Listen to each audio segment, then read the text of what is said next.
News 18 digital ಕಂಟೆಂಟ್ಗೆ ಸ್ವಾಗತ. ನಾನು Manukumar HK, Bengaluru ಗ್ರಾಮಾಂತರ ಪ್ರತಿನಿಧಿ. ಕೆಂಪೇಗೌಡ ಅಂತಾರಾಷ್ಟ್ರೀಯ ವಿಮಾನ ನಿಲ್ದಾಣ ಅಂದರೆ ಸಾಕು, ಹೊಸ ಹೊಸ ಆವಿಷ್ಕಾರಗಳಿಗೆ ಹೆಸರುವಾಸಿಯಾಗಿರುವಂಥದ್ದು.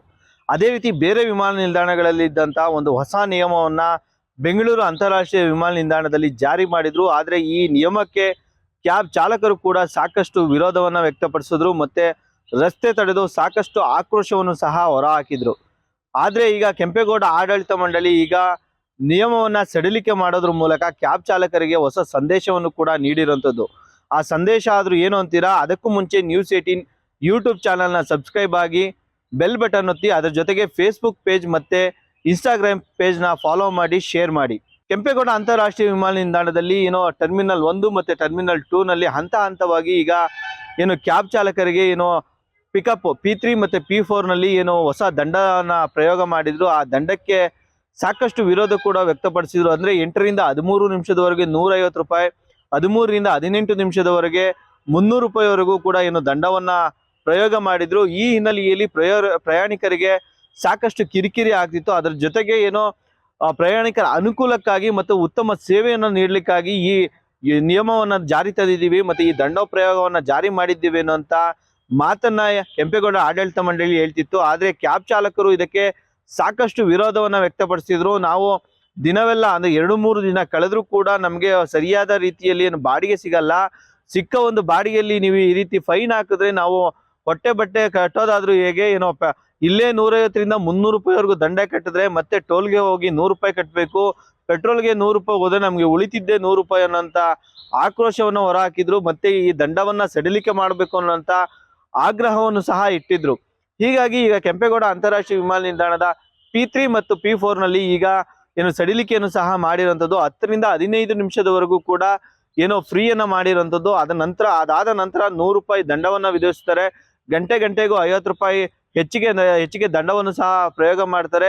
ಒಂದು ದಿನದ ಬಾಡಿಗೆ 600 ರೂಪಾಯಿ ಕೊಟ್ರೆ ಇಡೀ ದಿನ ಕೂಡ ಅಲ್ಲೇ ಬಾಡಿಗೆ ಅಂದ್ರೆ ಅಲ್ಲೇ ಸ್ಟೇ ಕಾರನ್ನ ಪಾರ್ಕಿಂಗ್ ಮಾಡ್ಕೊಳೋದಕ್ಕೂ ಕೂಡ ಅವಕಾಶ ಇರುವಂಥದ್ದು.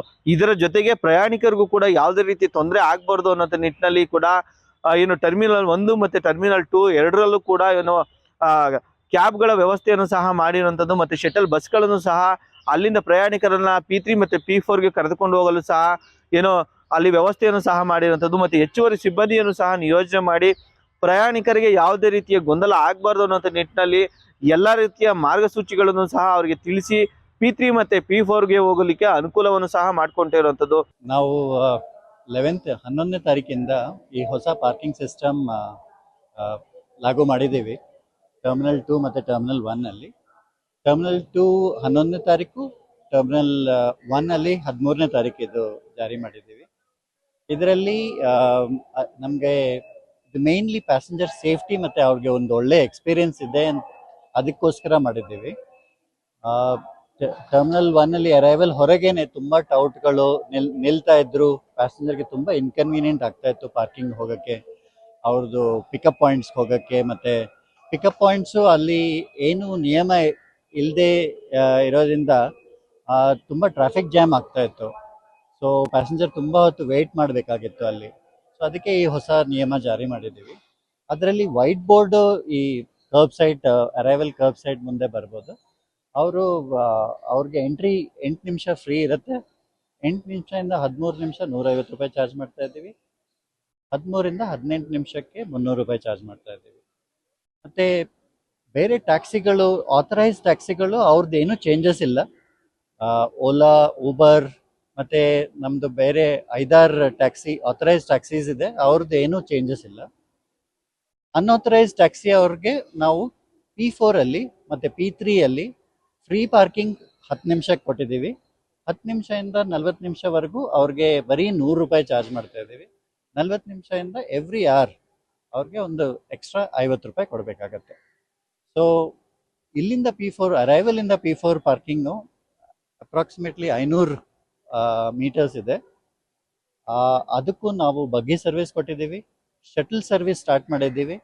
ಮತ್ತು ಈ PRM, PWD, people with reduced mobility ಮತ್ತು ಪೀಪಲ್ ವಿತ್ ಡಿಸೆಬಿಲಿಟಿ ಅವ್ರಿಗೂ ಒಂದು ಸ್ಪೆಷಲ್ ವೆಹಿಕಲು ಸ್ಟಾರ್ಟ್ ಮಾಡಿದ್ದೀವಿ ಇಲ್ಲಿಂದ ಅವ್ರನ್ನ ಅಲ್ಲಿ P4 ಪಾರ್ಕಿಂಗ್ ಅಲ್ಲಿ ಡ್ರಾಪ್ ಮಾಡೋಕ್ಕೆ. ಸೊ ಇದೆಲ್ಲ ಫೆಸಿಲಿಟೀಸ್ ಕೊಟ್ಟಿದ್ದೀವಿ, ಸೈನೇಜಸ್ ಎಲ್ಲ ಹಾಕಿದ್ದೀವಿ, ಒಳ್ಳೆ ರೆಸ್ಪಾನ್ಸ್ ಸಿಕ್ಕಿದೆ ನಮಗೆ. ಪ್ಯಾಸೆಂಜರ್ಸ್ ಎಲ್ಲ ಕಂಪ್ಲೇಂಟ್ಗಿಂತ ಜಾಸ್ತಿ ಕಾಂಪ್ಲಿಮೆಂಟ್ಸೇ ಕೊಟ್ಟಿದ್ದಾರೆ.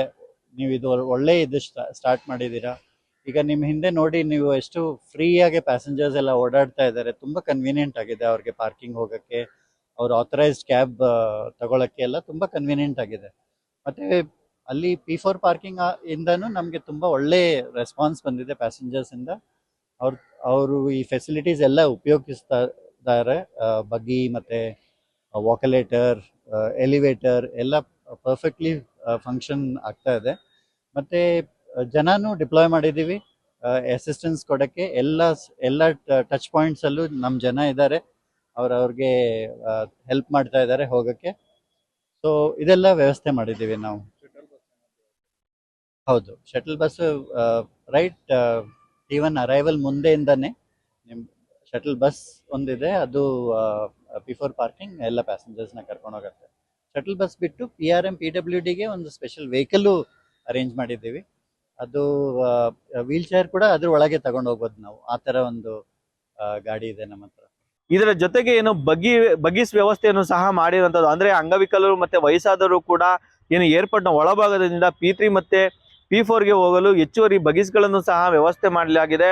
ಆಡಳಿತ ಮಂಡಳಿ ಕೂಡ ಏನು ಪ್ರಯಾಣಿಕರ ಒಪಿನಿಯನ್ ಅಂದ್ರೂ ಸಹ ಸಂಗ್ರಹ ಮಾಡಿರುವಂಥದ್ದು. ಅಂದ್ರೆ ಈ ದಂಡ ಪ್ರಯೋಗದಿಂದ ಯಾವ್ದಾದ್ರು ಅನುಕೂಲತೆ ಇದೆಯಾ ಅಥವಾ ಹೆಚ್ಚುವರಿ ಅನಾನುಕೂಲಗಳಾಗ್ತಿದೆಯಾ, ಕ್ಯಾಬ್ ಚಾಲಕರ ಮೇಲೆ ಯಾವ ರೀತಿ ಇದರ ಪ್ರಭಾವ ಬೀರ್ತಿದೆ ಮತ್ತೆ ಇದರ ದುಷ್ಪರಿಣಾಮಗಳು ಯಾವ ರೀತಿ ಆಗ್ತಿದೆ ಅನ್ನೋ ನಿಟ್ಟಿನಲ್ಲೂ ಕೂಡ ಏನೋ ಪ್ರಯಾಣಿಕರ ಮಾಹಿತಿಯನ್ನು, ಅಂದ್ರೆ ಅವರ ಸಲಹೆಯನ್ನು ಕೂಡ ಪಡ್ಕೊಂಡಿರುವಂಥದ್ದು. ಹೀಗಾಗಿ ಎಲ್ಲ ರೀತಿಯ ಸಲಹೆ ಸೂಚನೆ ಮೇರೆಗೆ ಈಗ ಕೆಂಪೇಗೌಡ ಅಂತಾರಾಷ್ಟ್ರೀಯ ವಿಮಾನ ನಿಲ್ದಾಣದ ಆಡಳಿತ ಮಂಡಳಿ ಈಗ ಎಚ್ಚೆತ್ಕೊಂಡು 10 ರಿಂದ 15 ನಿಮಿಷದವರೆಗೂ P3 ಮತ್ತೆ P4ನಲ್ಲಿ ಈಗ ಹೆಚ್ಚುವರಿ ಸಮಯವನ್ನು ಸಹ ನಿಯೋಜನೆ ಮಾಡಿರುವಂಥದ್ದು. ಈ ನಿಯಮದಿಂದಾಗಿ ಈಗ ಕ್ಯಾಬ್ ಚಾಲಕರಿಗೂ ಕೂಡ ಸಾಕಷ್ಟು ಅನುಕೂಲ ಆಗ್ತಿರುವಂಥದ್ದು. ಒಟ್ಟಾರೆ ಕೆಂಪೇಗೌಡ ಅಂತಾರಾಷ್ಟ್ರೀಯ ವಿಮಾನ ನಿಲ್ದಾಣದಲ್ಲಿ ಹೊಸ ನಿಯಮದಿಂದ ಸಾಕಷ್ಟು ಚರ್ಚೆಗೆ ಗ್ರಾಸವಾಗಿತ್ತು. ಈಗ ಹೆಚ್ಚುವರಿ ಸಮಯವನ್ನು ಕೊಟ್ಟಿರುವಂಥ ಹಿನ್ನೆಲೆಯಲ್ಲಿ ಪ್ರಯಾಣಿಕರ ಜೊತೆ ಕ್ಯಾಬ್ ಚಾಲಕರಿಗೂ ಕೂಡ ಸಾಕಷ್ಟು ಅನುಕೂಲ ಆಗೋದಂತೂ ಸತ್ಯ. ನಿರ್ಭೀತ, ನಿಷ್ಪಕ್ಷಪಾತ, ವಿಶ್ವಾಸಾರ್ಹ ಸುದ್ದಿಗಳಿಗೆ ಮತ್ತೊಂದು ಹೆಸರಾಗಿರುವ News18 ಕನ್ನಡ ಈಗ ಆಪ್ನಲ್ಲೂ ಲಭ್ಯವಿದೆ. ದಯವಿಟ್ಟು ಇಲ್ಲಿರುವ QR ಕೋಡ್ ಸ್ಕ್ಯಾನ್ ಮಾಡಿಕೊಂಡು ಆಪ್ ಡೌನ್ಲೋಡ್ ಮಾಡೋದಕ್ಕೆ ಮರಿಬೇಡಿ. ನಿಮ್ಮ ಬೆಂಬಲ ಹೀಗೆ ಸದಾ ನಮ್ಮೊಂದಿಗಿರಲಿ. ಧನ್ಯವಾದ.